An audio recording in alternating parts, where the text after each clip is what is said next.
Today's show is brought to you by ExpressVPN. Protect your online activity today and find out how you can get 3 months free at tryexpressvpn.com/space. That's tryexpressvpn.com/space for 3 months free with a 1-year package. Visit tryexpressvpn.com/space to learn more. 15 seconds. Guidance is internal. 10, 9. Ignition sequence start. Space Nuts. 5, 4, 3, 2. 1, 2, 3, 4, 5, 5, 4, 3, 2, 1. Space Nuts. Astronauts report it feels good. Hello again. Thank you for joining us on the podcast we call Space Nuts. I'm Andrew Dunkley, and he's Fred Watson from the Australian Astronomical Observatory. Hello, Fred. Hello, Andrew. I could equally say he's Andrew Dunkley, so there you go. Nice to see you again. Now, this week we're going to go to Mars without going mad, which is an interesting question, and I think I know where this is coming from, but we'll get to that in a tick. The oldest object in the solar system could be an asteroid, and I'm guessing there's an interesting story behind that. And a question from Graham about a green flash, and we may know what that was, Graham, so we'll get to your question shortly. First of all, though, Fred, getting to Mars, and we're certainly looking at it, and it's a mission that I think has sort of been pushed back, but they're still wanting to send people there. But one of the problems might be psychological. I'm guessing that's where we're headed with this issue? It is, that's right. So it's, I think you and I have talked before about some of the projects which are designed to simulate what it will be like working on Mars. And there are quite a number of them. There's one in Colorado. There's one which is near the top of the Mauna Loa volcano in Hawaii. That's called High Seas, which is an acronym. I think the high is Hawaii. I can't remember what the seas is, but there certainly isn't much sea up there, although you can see the sea from Mauna Loa. So the idea is to put teams of people in a sort of not solitary confinement, but in a confined volume of space with all the equipment that they need, but keep them there for long periods. And these missions they've varied in their length. I think 40 or 50 days is the minimum. Typically they're a year or so. I think the longest one was 500 days, if I remember rightly, and that might have been a Russian one. I can't remember.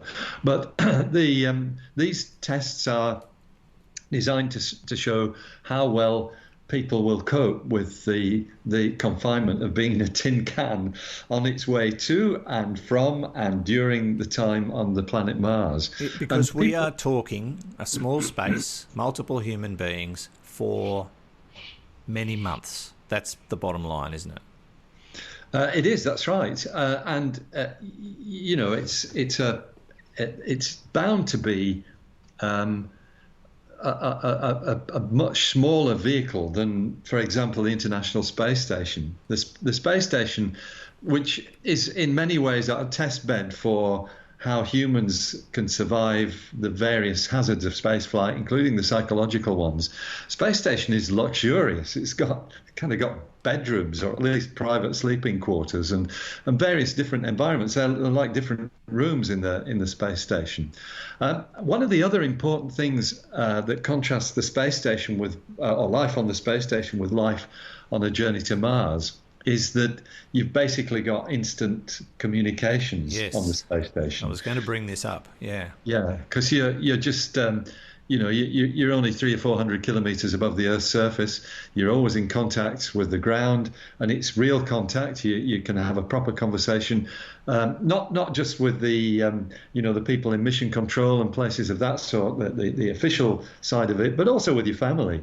You can speak with your family members, and it also means that if anything goes wrong, excuse me, there's always somebody on the end of a phone, effectively, to guide you through whatever it is you need to do for. And those are the sorts of things that don't really get talked about, but there would be a team of doctors psychologists, Yeah. psychiatrists on the ground, ready at any given moment to deal To with provide the problem. support. That's right. So I guess that it divides into three things. That you've got assistance that you might need if something physically goes wrong with the space station. You've got that. That's a fantastic backup, knowing that there's somebody there who can help you reload a module on the outside or whatever it is. Then there's kind of physical medical support.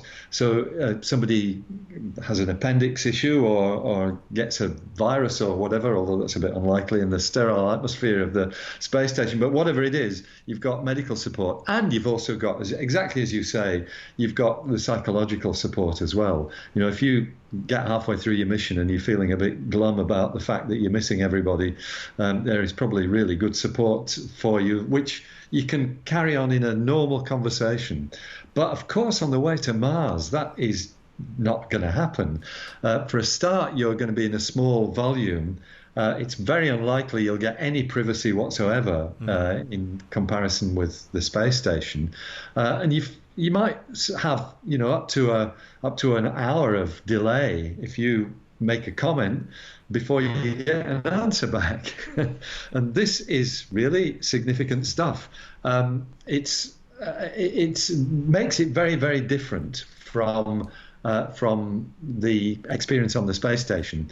And of course, what makes it different from one of these simulated missions on the slopes of Mauna Loa or wherever it is once again you've got instant communications. Although I think they simulate the long delays on those missions.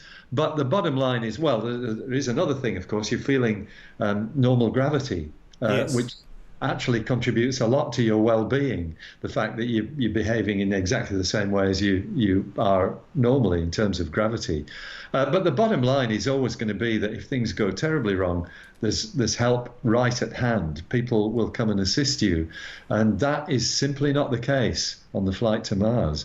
So I think the bottom line of this is reporting on some research that's been done on the psychology of these future Mars missions. The bottom line is that there needs to be much more research done, basically to understand what the psychological effects of this extreme isolation will be on people voyaging to Mars. And we've got maybe 15 years to do that before we start sending people to Mars. And it basically means that when they do the selection process, they're going to have to do a lot of deep psychological analysis. They're going to have to, we talk about the right stuff when it came to the early astronaut program, but in this case, they're going to have that. It's got to be. And when you say we're 15 years away, that means that the people that are going to Mars are probably teenagers right now. Yeah, they're at school, that's right. Yeah, so they're already here. Yeah, indeed. They don't know it yet, probably, or some of them might. They might be thinking that's what I want to do. They certainly will aspire to it. Yeah. Yes, that's right. So it's quite true that there's going to be a lot of this, psychological screening. I mean, you and I are thrown out of the first hurdle because absolutely. we're space nuts, so we're clearly not. I'd go to jelly. The thought of being... the way I imagine it is there'd be a lot of euphoria and excitement and attention in the build-up, up to the launch, the adrenaline, the fact, and then you get... out of the Earth's atmosphere, you do your couple of laps around the planet and then slingshot, whatever it is they're going to do. And then once things start to settle down, that's when I reckon it'll get hard. Yeah. Once you get over the excitement, once you're knuckled down, once you've had your 57th, freeze-dried cat food or whatever it is, you're gonna have to face reality. Really, that's where it's going to get tough. I think you've actually hit the nail on the head there, Andrew. They should send cats. Never mind humans. Cats would suss it out. They'd have no problem. Yeah, and the famous Mandu would probably lead the pack. Yeah, who is currently fast asleep on the lounge not far away from me. So I'm not going to prod him to say anything. He'll just sleep through it. Yeah, fair enough. Well, it's a cold day, so you can't blame him. Yeah, you can. All right. Well, there'll be more to talk about as we get closer and closer to this journey. But at this stage, there's a lot to think about and a lot of things to consider. You're listening to Space Nuts. Andrew Dunkley here with Fred Watson. Now, let's take a little break and find out more about our sponsor, ExpressVPN, rated #1 by TechRadar. This is the one I use. I've been using it for a couple of years and I love it. When I joined ExpressVPN, they were brand new to the market, but I read a lot of reviews and did a lot of comparisons. And there was just something about their business model that I particularly liked, and a couple of years down the track, honestly, can't complain. Their interface is very easy to use. Their service is second to none. I've had to contact them a couple of times about certain things that I wanted to do, and they were brilliant. So you may be wondering why I do need a VPN at all. It's all about privacy. Do you really want big tech companies, governments and others knowing what's going on with your online activity? Even if you're having nothing to hide, it just feels downright creepy. I think you'll agree. And governments are getting more and more interested in what you're doing every day. And so, protecting your privacy is what VPN is all about.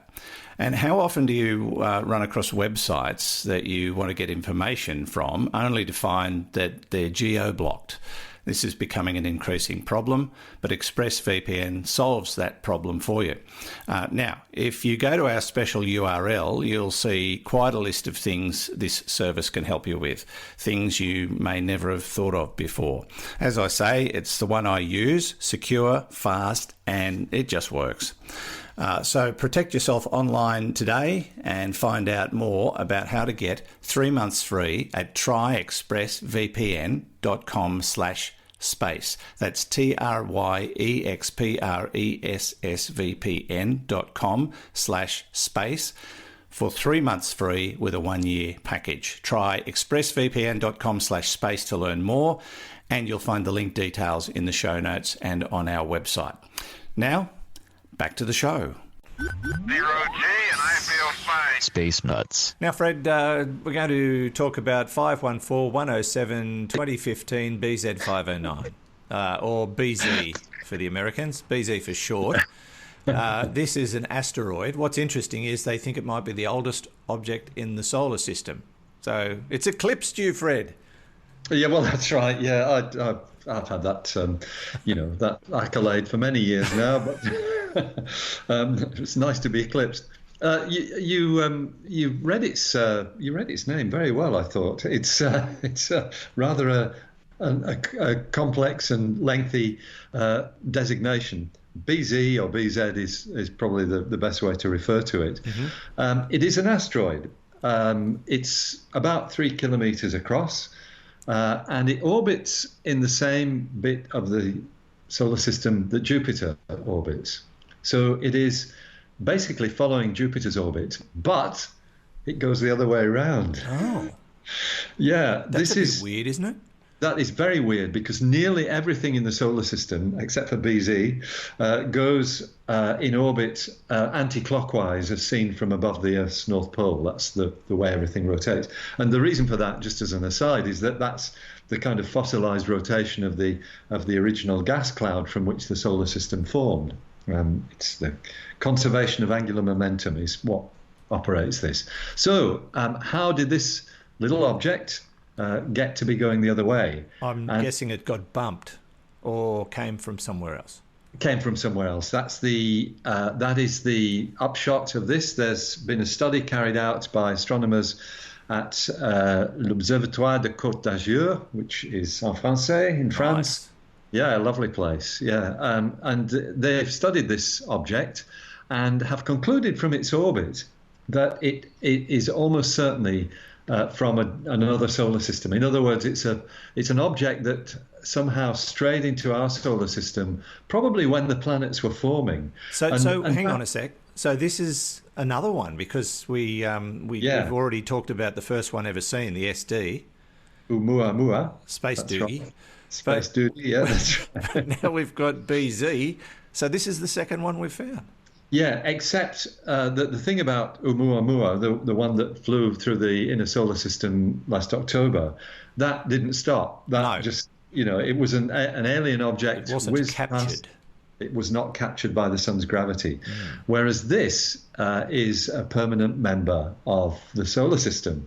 And the thinking seems to be that this object probably was formed in one of the sun's neighbors in the gas cloud in which the solar system originated. And we've spoken before about the fact that the sun was almost certainly not an individual, the only member of this gas cloud to form, that it would have had siblings, which have now drifted away. And actually, it's part of one of the projects I'm involved with to try and find some of the sun's brothers and sisters that were formed in the same gas cloud. And that will be done by chemical analysis. But this object almost certainly formed in a neighboring solar system, which is now long gone, but was captured by the sun. It is not unique in the sense that there are a few other objects that have got this backwards, wrong way round orbits. And so the same scientists are actually looking at some of these as well to see whether you can, because of their orbits, you can actually designate these as alien asteroids. It's really interesting stuff. There's a comment, let me see if I can find it, by the principal researcher of this work, whose name is Fatih Namouni. I hope I'm pronouncing that correctly. Dr. Namouni said, if the solar system had a consular service and could issue visas to incoming asteroids, then Oumuamua only had a short stay visa, whereas BZ or BZ was issued a green card signifying permanent residence. I like that analog very much. Yeah. Okay. So very interesting stuff. It's and the fact that it's resonant with Jupiter, or synchronized with Jupiter. It means that Jupiter has almost certainly modified the orbit of this object and effectively captured it into this weird orbit going the other way.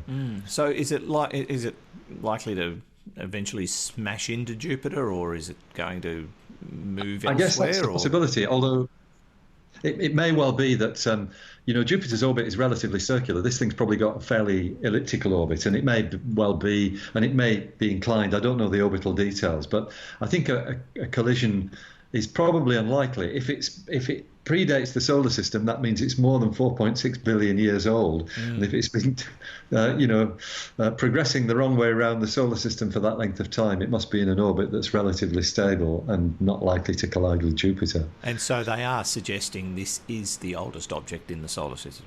Yeah, that's right, because it was captured during the early history of the solar system and came from somewhere else. So we discovered the first of these alien asteroids, not so long ago, and now we've found one that's been here all the time, basically. Without noticing. Mind you, you have to give these guys some credit. This thing is only 3 kilometres across, yes, and it's out at the distance of Jupiter. So it's pretty remarkable that it's found at all. It needs very big telescopes to see anything, to see just a spot of light from this. And it looks like they used that old compare the photo method. Yes, that's right. Confirm it and link comparison. Yeah, yes. Yeah. It's the simplest way to do it, isn't it? You just got the same star field effect, and there's something there, and then it's over there. Hello, that's something different. On a different image. That's right. Exactly how Pluto was discovered. Yeah, fascinating. All right, there it is, BZ, doing a reverse lap of the solar system. Yeah, and it's been there all along. We've only just found it. Fascinating. You're listening to Space Nuts. Andrew Dunkley and Fred Watson. Roger, you're loud and clear here also. Space Nuts. Finally, Fred, as has become our habit, to finish the program, we're going to answer a question. Hi there. I was driving north from Canberra this morning before sunrise and saw the strangest and largest flash of light I've ever seen to the northeast of where I was travelling. not only lasted a fraction of a second and was like a stroke of green light hued paint had crashed on the ground. I was assuming it might be some kind of meteorite and thought there might be something written about it, but alas, when I checked online later, there was nothing. I'm a big fan of the show and thought if anyone would know anything about it, it would be you. Wrong. Anyway, thanks for the great show. Graham from, we're assuming, Canberra or the Canberra district in the ACT. What did he see, Fred? It sounds like a fireball, Graham. You're right that very often these things happen and you never read anything about it. So we might have been the only person who saw it. Yeah, that's right. I can't comment specifically on that. I think you emailed us back in April, and so it's probably it sounds as though it was an event that took place round about then. But what you saw was something probably the size of a football hitting the Earth's atmosphere at, well, probably about 30 kilometres per second. It could be more than that, and burning up. Which is the mechanism that causes meteors, which we sometimes call shooting stars. Meteors are usually smaller bits of dust and debris that hit the Earth's atmosphere, and we see them as a flash of light moving very rapidly across the sky. So what you saw was much, much brighter, as you describe it, the strangest and largest flash of light you've ever seen. That is a very typical description of something that's caused by, as I said, something the size of a football, much bigger than a pea, hitting the Earth's atmosphere. And so the burn up as the friction of the Earth's air rubs against the outside of the object and heats it to very high temperatures, the burn up is a little bit slower. So you tend to see them lasting a little bit longer. It's still, as you said, only a fraction of a second. But my experience of these things, and I've seen several, usually when I've been observing, although occasionally I've seen them just from the backyard, they light up the landscape. It's almost like a flash of lightning, lights up the whole landscape. And you look and think, was that real? Because it's over so quickly. But what is great about your description, Graham, is the fact that you highlighted the green colour, and that's very, very typical as well. And the green comes from the fact that as the object hurtles through the atmosphere, it not only melts and actually vaporizes itself, but it also, just the energy that it puts into the atmosphere, excites the atmosphere itself to glow. And it's actually the oxygen in the upper atmosphere that gives this characteristic green colour. It's related to the green colour of the northern lights, actually, the northern and southern lights, where you've got greenish. It's basically the same wavelength of light. We, in the trade, call it the 5577 oxygen line.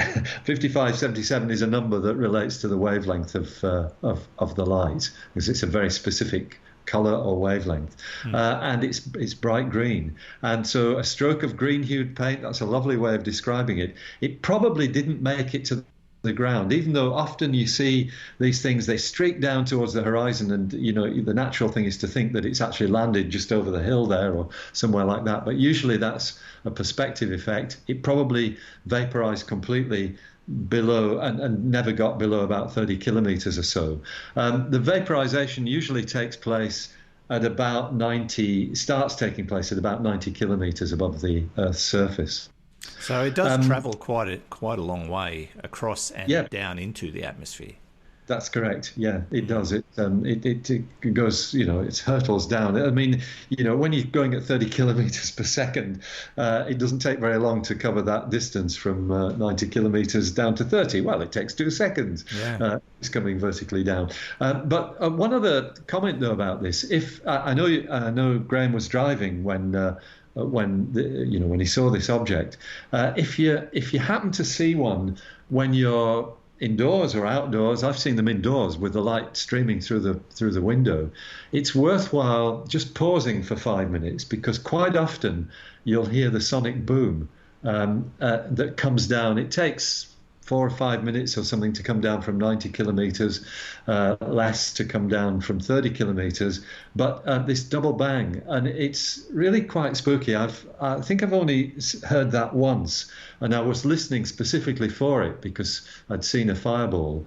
And it's just a strange thing. You just hear this dull thud, and you realise that what you've heard is something from outer space passing through the atmosphere.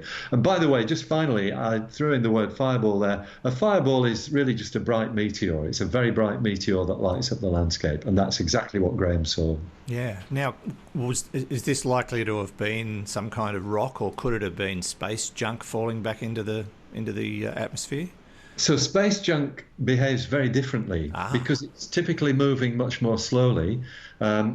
Typically, it re-enters at 8 kilometers per second. So that's, only a fraction of what natural space debris is entering the atmosphere. So it would burn orange or something. Yeah, it doesn't have the same. What you see is usually the debris itself burning up rather than the excited atmosphere. So you don't see that greenish color. You tend to see something that's orange. Often it's got a tail behind it. But the real characteristic is that its progress across the sky is much slower than the progress of a natural, meteorite, a meteor. So there you go, Graham. You saw a rock. You saw a rock, that's right, but it's a very unusual rock. Yes, it is, yeah.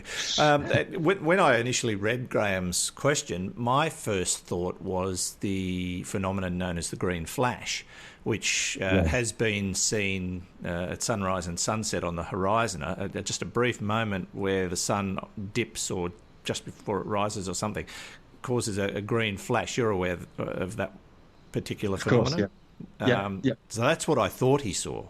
Yeah. No, and it was dark when he saw it because it was before sunrise. So it must have been quite spectacular. I quite enjoy fireballs. As I said, I've seen one or two, and they're always. It's something unexpected. It comes at you from nowhere, and you think, "Wow, that was sensational." The green flash is caused by refraction in the Earth's atmosphere, and it is a real phenomenon. I've seen the green flash as well a number of times. We should talk about that sometime. Yeah, but it's something that you've got to be in the right place at the right time in the right conditions to see. It's not an absolute. It's and you've got to be looking for it too. It's not like a fireball which takes you by surprise and takes your breath away. The green flash never does that. No, but I think a few people over the years have managed to get a photo of it, which is extraordinary. That's right. Yeah, fascinating. Yeah. All right, thank you, Graham. Hope we answered your question. I think Fred managed to do that just for once. Thank you again, Fred. Always a pleasure. Great to talk to you, Andrew, and we will talk again soon. Indeed. Fred Watson from the Australian Astronomical Observatory. And from me, Andrew Dunkley, thank you for listening. Don't forget to tell your friends, share us on Facebook, put your reviews on iTunes, all that stuff that techno stuff that I'm starting to get too old to understand now, really. But we do hope you will join us again next week for another episode of Space Nuts. You've been listening to the Space Nuts podcast. Mission complete, Houston. Subscribe to the full podcast on iTunes, Audio Boom, and Stitcher, or your favourite podcast distributor. This has been another quality podcast production from Bytes.com.